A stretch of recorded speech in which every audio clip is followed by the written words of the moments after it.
So, Richard, what are the implications of this if the Premier League and the EFL are postponed or suspended, or it doesn't finish? Well, I think the million-dollar question is it a postponement or is it a cancellation? If it's a cancellation, then one would imagine that, in effect, the records are expunged. In other words, nothing has taken place during this particular season, and it will all be systems go for next August. If it's a cancellation, sorry, if it's a postponement, which is what they're talking about at the moment, so they've postponed 3 weeks of football, then providing we get through this crisis, then the football season should be able to resume. That should then allow the remaining matches, on average I think there's about 10 matches across the Premier League and the EFL, in which case there should be sufficient time to finish the season. Where it becomes problematic is if the problem continues through to May or June, because clearly there's going to be insufficient time.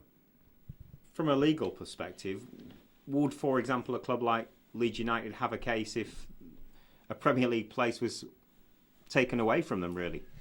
Well, these are questions that I don't think any lawyer could just look at a precedent or look at the regulations. I've done a bit of research myself, and when you look at any of the rule books for the Premier League or even rugby or EFL, there's no provision for something like this. It's unprecedented.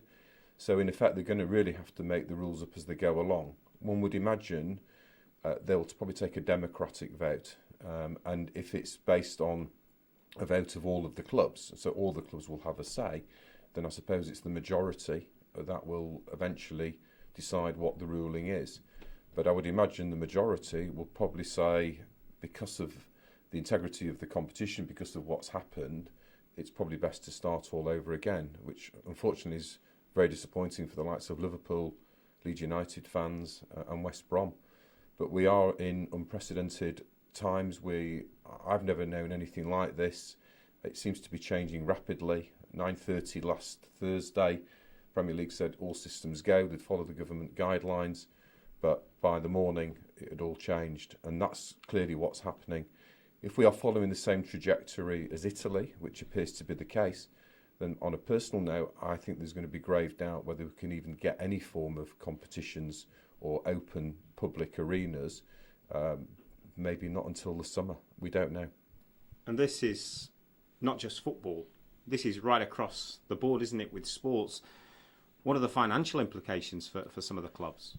That's the really worrying bit as well. I mean, if this was at the end of the season, it was a 3-month break, and the clubs could survive in any sport, but the wealthy will survive. The poorer clubs who rely on their income streams, home games are not just the gate revenue, but all the merchandise, all the beers, all the sales of food and everything else. It means that the clubs are going to be under real financial pressure, and some of them might not even get through the next few months.